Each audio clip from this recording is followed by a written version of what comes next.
Hello, everyone. Welcome to the Writing Cabin with Tarah Benner. I'm author Tarah Benner, and this is my cabin. And today I have a very special episode for you. I am going to be reading the prologue of Warrior Witch, which is about in Shadow Book 6. Now, if you're not caught up with the series, this does contain spoilers for previous books in the series, so I would suggest listening to this after you have read books 1 through 5. But without further ado, this is Warrior Witch Prologue. The red rock formations stood tall and imposing against the velvety night sky. A hunter and a witch stole across a barren, dusty field with only the moon to light their path. They were on their way to an alpha werewolf summit to head off a war between the wolves and the vampires. Fiona's heart was in her throat as Gabriel led her into the shadow of a jagged sandstone fen. He seemed to know exactly where the werewolves would be gathering, though Fiona couldn't understand how. As an ether witch, she had the unique ability to manipulate the energy in all living things. Every person, plant, and animal had a unique ether signature, and she could sense supernaturals from a distance. She should have been able to tell if there was a werewolf nearby, but all she could sense were the cacti, the juniper trees, and the tiny nocturnal creatures that scurried underfoot. Gabriel paused in the shadow of the huge sandstone formation so that Fiona could catch her breath. As a hunter, Gabriel was stronger and faster than any mortal, and she suspected he could have run for miles without so much as breaking a sweat. Fiona didn't have that advantage, and her cardio was weak to say the least. She put her hands on her knees and tried to quiet her breathing, though she was sure that every creature in the vicinity could hear her. Garden of the Gods was an astounding natural marvel, and, according to Gabriel, was considered neutral territory among the local werewolf packs.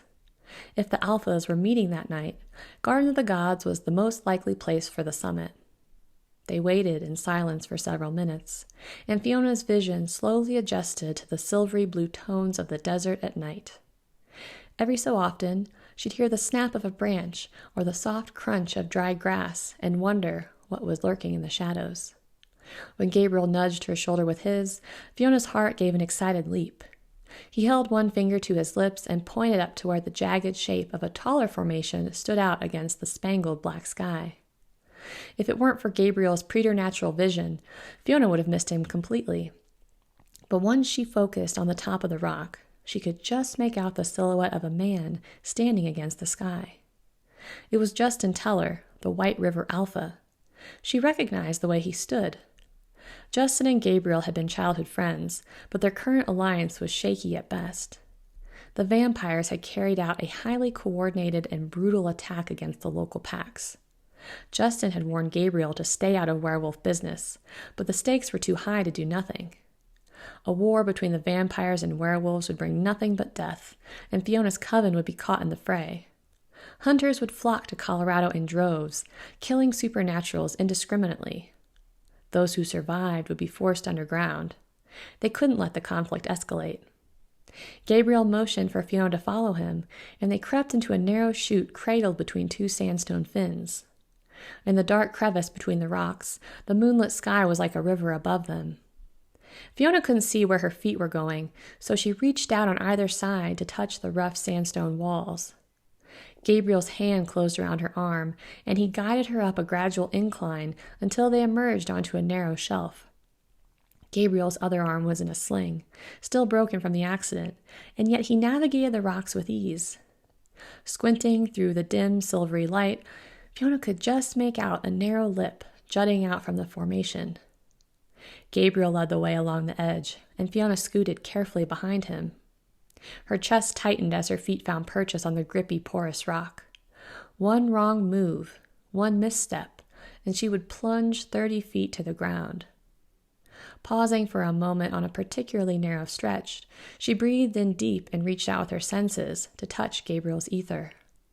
The edges of his energy were sharp with alertness, but there was a rich warmth underlying everything that calmed her racing heart. It was enough to take the edge off her fear until she emerged on a small plateau. She could sense the alpha werewolf's ether as a light tingle along the back of her neck. A breeze picked up, and the wind ruffled the stray dark curls that hung around Fiona's face. They were lucky. Blowing in the opposite direction, the alpha would surely have caught their scent. Justin wasn't the only werewolf present. Fiona could sense more lurking nearby. Their energies were hardened and more closed off. They were on their guard. It was only then that Fiona noticed that the desert had fallen silent. She could no longer hear the rustle of wings or the whisper of warm bodies against stiff grass. Even the trees seemed to stand still. It was as if every living creature was holding its breath. Fiona squinted through the long shadows cast by the scrubby trees that grew atop the formation. If she concentrated, she could just make out the shapes of 3 other men standing at the edges of the plateau. Judging by Gabriel's stiff posture beside her, he could see them too. "Why are they in human form?" Fiona whispered. "That's protocol for a peaceful summit," said Gabriel under his breath. "Showing up in werewolf form would be seen as a threat." Fiona raised an eyebrow. Judging by the fierce, dominant energy emanating from the alphas, she doubted peace was at the front of their minds. Their collective energy was heightened, edgy, as if each of them was daring the other alphas to challenge his supremacy. "Whatever happens," said Gabriel, "stay out of sight.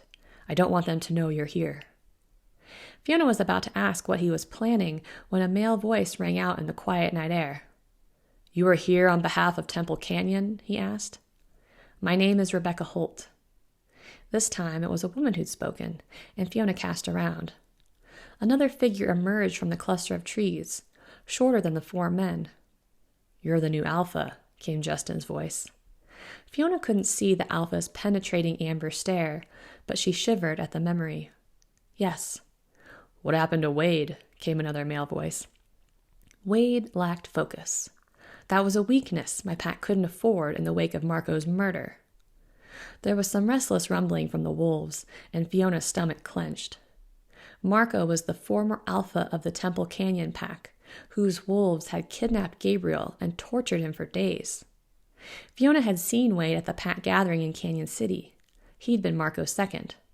"And the rest of your pack?" asked Justin. His question seemed to ask how they were taking it, this new female alpha.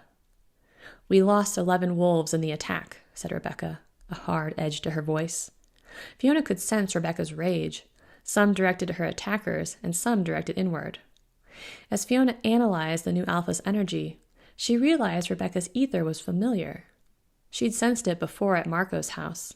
Rebecca was the red wolf who'd shown up to fight and nearly killed Gabriel. Fiona's heart gave a leap. She turned to say something to Gabriel, but he was no longer standing beside her. Panicked, Fiona cast around and spotted him a few yards ahead, crouched in a stand of junipers. He was too close to the alphas, she thought. Surely they would be able to smell him. But the way Gabriel had embedded himself in the scraggly trees, he must have thought they would mask his scent. "I'm sorry," said Justin in a low, somber voice. "We lost my brother and 4 others." A resounding silence greeted that statement, but Fiona sensed a shift in the alpha's energy.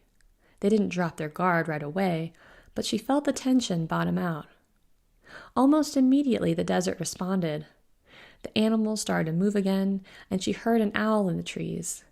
Even the wind seemed to loose a breath as the collective vibration of the wolves' ether dipped. The hard edges of the werewolf's energy seemed to dissolve in their outpouring of grief. They mourned Justin's wolves as if they were their own. For a moment, their ether signature seemed to meld into one, the collective energy of a pack. "Damn blood-sucking savages," came the gravelly voice of an older alpha male. "How many were there?" asked Justin. 40, maybe 50, Rebecca huffed. "The attacks all happened around the same time. One of my wolves called me at 11. He found the first of ours dead. There were 4 or 5 sets of prints outside his house. Same story with all the others." "That was right around the time that they hit us," said another alpha. "Same MO. 5 vamps to each wolf, most of them in fluorescent. There were also a few attacks in Lake George and one down in Divide." "So they hit Temple Canyon and Platte River at the same time," muttered Justin. "Then they attacked in Montrose and Creed?" "That fits," said the older alpha. "They hit us around 2:30, and we're just over 3 hours from Florissant." "They would have had plenty of time to get to us if they were coming from Canyon City," said another. If they were able to hit 2 packs at once, that would put their numbers closer to 100, said Justin. I recognized one of the vamps, said the older alpha with the gravelly voice. I had a run-in with him in the wet mountains. That's Rosalinda's clan. One of them was sired by that nasty The last alpha broke off. Letitia, up in Denver. Justin swore just as Gabriel allowed a hiss between his teeth. Fiona guessed that Gabriel had had a run-in with Letitia back when he lived in Denver. I thought the Brotherhood took care of her clan, said Justin. They tried, but this vamp survived. Started siring a bunch of his own after Letitia was killed. Definitely a night supremacist. If the coalition is involved, we need to act fast, said Rebecca. I agree, said the gravelly-voiced alpha.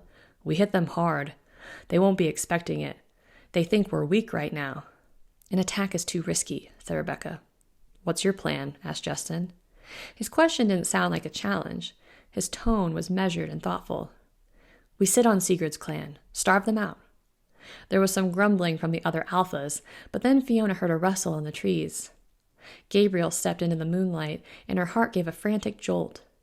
She wanted to cry out and warn him that Rebecca was the red wolf, but it was already too late. The alphas all turned in the direction of the noise, and Fiona heard a low growl. Pierce, Justin snapped. I told you to stay out of this. Murderer, Rebecca rasped. Fiona's gaze latched onto Rebecca and was startled to see a pair of chilly blue eyes gleaming in the dark. Human eyes didn't glow like that. Rebecca was on the verge of the change. Fiona didn't pause to think. She just sprinted out from her hiding place and crouched in the shadow of the juniper trees. Easy, said Justin, taking a step forward to put himself between Gabriel and the other alphas. This is the hunter who killed Marco, Rebecca spat, her eyes glowing like twin blue flames. He also killed my new wolf, Amber. She was only a child. At those words, Fiona sensed an abrupt shift in the alpha's energy. Their ether crackled with unbridled rage, and she felt the low, frantic thrum of ether that was more animal than human. 2 of the younger alphas had started to change. There was a sickening crack of bone, and Justin let out a wolf-like snarl. Fiona wasn't sure whose side he was on. He snapped at the werewolves, still glaring at Gabriel, but the wolf energy seemed to be catching. Justin's brown eyes had lightened to the color of whiskey, and he was stooped forward as though his spine had begun to bend. Only a hunter would be so low as to harm an innocent, snarled one of the younger male wolves. He seemed to have difficulty getting the words out, and Fiona realized his face was changing, lengthening into a snout. He spat, and a few teeth hit the ground. Fiona's stomach curdled in disgust. She could see reddish-brown fur sprouting from the alpha's hands that matched the hair on his head. That werewolf was hardly a child, and she certainly wasn't innocent, said Gabriel. Marco and his wolves tortured me for days. The new wolf attacked me. He shot Marco in cold blood, Rebecca growled. Seems like you should be thanking me, said Gabriel. It was only after Marco died that you staged your little power grab. Rebecca made a noise between a snap and a bark, an impressive feat considering she still held her human form. There was a flash of red hair as she lunged at Gabriel, but Justin dove in between them. As Rebecca came into the moonlight, Fiona realized the red wolf had been at the bar the night of the Temple Canyon gathering. She was one of only 2 female wolves in the entire pack, and now she was alpha. How dare you, growled another one of the wolves. You align yourself with Sigurd's clan, and then you murder our kin. I am not aligned with Sigurd's clan, said Gabriel, somehow managing to keep his voice even, despite the raw, frantic edge to his ether. Temple Canyon wolves came to my home and attacked me while I slept. I was well within my rights to kill Marco. I told you not to come here, Pierce, said Justin, still holding Rebecca back. I don't take orders from you, Fiona cringed. It was dangerous enough to snap at an alpha on his own turf. To openly challenge a dominant werewolf away from his pack was tantamount to a death sentence. What did you say to me? Justin growled, turning those eerie amber eyes on Gabriel. I said I don't take orders from you, or any wolf, for that matter. There was a brief, shivering pause before Justin lunged for Gabriel's throat. Gabriel threw out an arm, but it didn't matter. The alpha was too strong. Justin tackled Gabriel to the ground, and the other alphas pounced. There was a throaty grunt from one of the werewolves, but flat on his back with a broken arm, Gabriel was no match for them. Fiona didn't have time to think. Her body simply reacted. In her heightened state, the ether had been creeping up from the earth and into the soles of her feet. She felt the molten hot charge shoot up her legs and into her chest. She threw out her hands to unleash the ether, and a burst of raw power slammed into the wolves. Justin flew back and hit the ground as Rebecca crashed into a tree. The other alphas landed in a heap, and Fiona felt a surge of anger and fear. She could see the red wolf's chilly blue eyes scraping the shadows for the threat. Determined not to be seen as weak, Fiona stepped out from the trees. Her heart was hammering in her ribcage. She knew they'd be able to sense her fear, but she wouldn't cower in the shadows. "You," Rebecca hissed, her chin lifting as she scented the air. "I know you." "Yes, we've met," said Fiona tersely. Met wasn't exactly the right word. Rebecca had mauled her in Marco's backyard. Fiona still had the claw marks to prove it. "You're an ether witch," said Rebecca. Fiona didn't answer her. Justin already knew what she was, but he was strangely quiet as he picked himself up. Fiona had used her ether-wielding ability to give Justin's father more time to live, but she knew he still didn't trust her. Rebecca narrowed her gaze at Fiona. "Why do you defend the hunter?" "She's his mate," spat the werewolf with the low, gravelly voice. "The Rio Grande Alpha," Fiona guessed. "I can smell him on her." Fiona wondered briefly what Gabriel smelled like to the werewolf's sensitive noses. Judging by the look on the Alpha's face, it was not a pleasant scent. "Your plan won't work," said Fiona evenly, directing this comment at Rebecca. The red wolf's eyes flashed, and Fiona got a good look at her. Rebecca's coppery hair was long and straight. She had soft cheeks and a long, slender nose, but her straight red eyebrows lent an element of shrewdness that kept her beauty from obscuring her intelligence. "Excuse me," Rebecca hissed. "Your plan to starve out the vampires. It won't work," said Fiona. One of the male alphas growled, but nobody moved to attack her. The alphas had no reason to believe her, and yet they were hanging on her every word. "And why is that?" asked Rebecca. "Sigurd's clan maintains its own blood bank," said Fiona. "They just bought a second industrial freezer to preserve their overflow from tourist season." "How do you know that?" the red wolf snapped, her tone laced with suspicion. "Her sister is one of them," said Justin. Fiona's heart sank. She knew right then that her credibility was shot. Not only was she a hunter's mate, but her sister was the enemy. Rebecca narrowed her eyes. "Is this true?" "Yes." "Why have you come here, witch?" the Rio Grande Alpha snarled. The way he emphasized the word witch said he had another word in mind. Up close, Fiona could see that the Rio Grande Alpha was much older than the rest of them. He had closely cropped gray hair, a thick mustache, and the strong, wiry build of someone who'd worked on a farm for most of his life. We came here to try to stop this war." Fiona's voice wavered despite her best efforts, but the older alpha did not regard her with scorn. If anything, his steely gaze seemed to soften, and it occurred to her that trying to act tough around a bunch of alpha werewolves was a losing proposition. Alphas met dominance with more dominance. Her raw honesty seemed to disarm them in a way that projecting strength did not. "What's it to you?" the old alpha asked. His tone was suspicious but curious. "She has a bounty on her head," said Gabriel. "The Brotherhood wants her dead." The old alpha's gaze flickered to Gabriel, and the lines around his mouth deepened as he frowned. "How does that work, with her being your mate?" "I'm no longer affiliated with the Brotherhood," said Gabriel, "and it would be in all of our best interests if they did not get involved with this." The Rio Grande Alpha choked out a laugh. "You don't leave the Brotherhood." "That's what I said," Justin rumbled. "But apparently Pierce is telling the truth." "How do you know that?" asked the old werewolf. "The witch used her ability to relieve my father's suffering."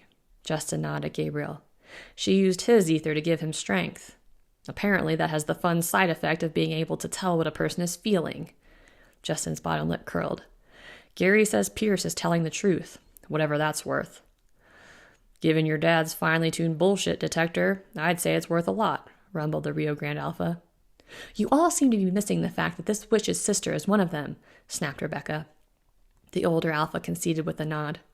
"It certainly presents a conflict of interest." "My only interest is in preventing more bloodshed," said Fiona, "for your sake as well as my sister's."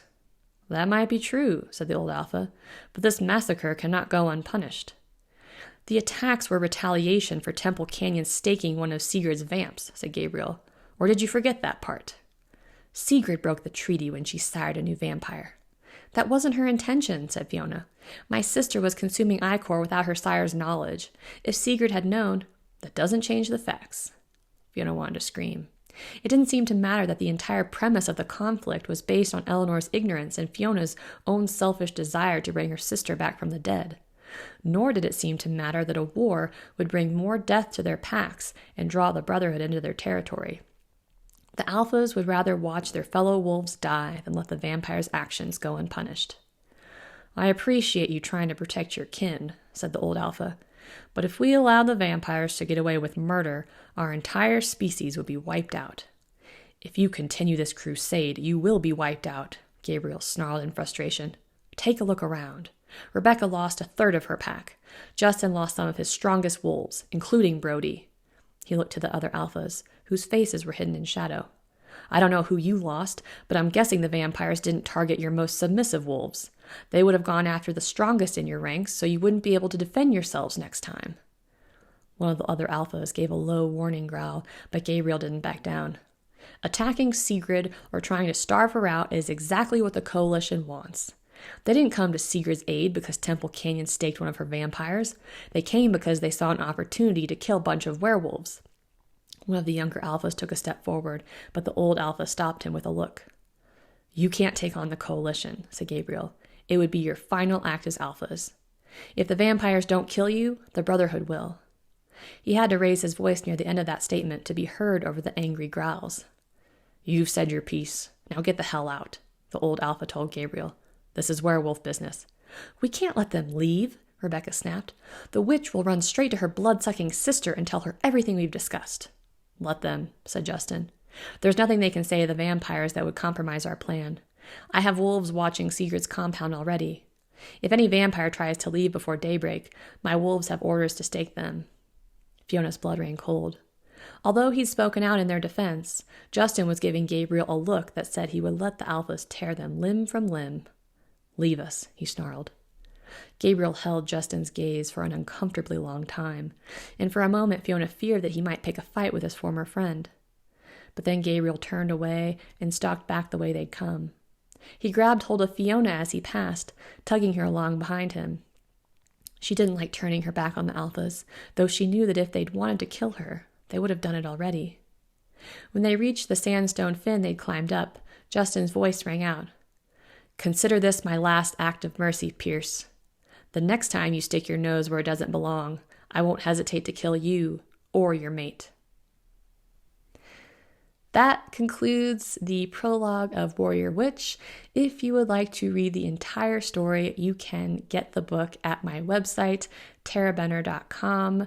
You can also pre-order the book on Amazon or wherever books are sold. Thanks for listening, and I will see you next week.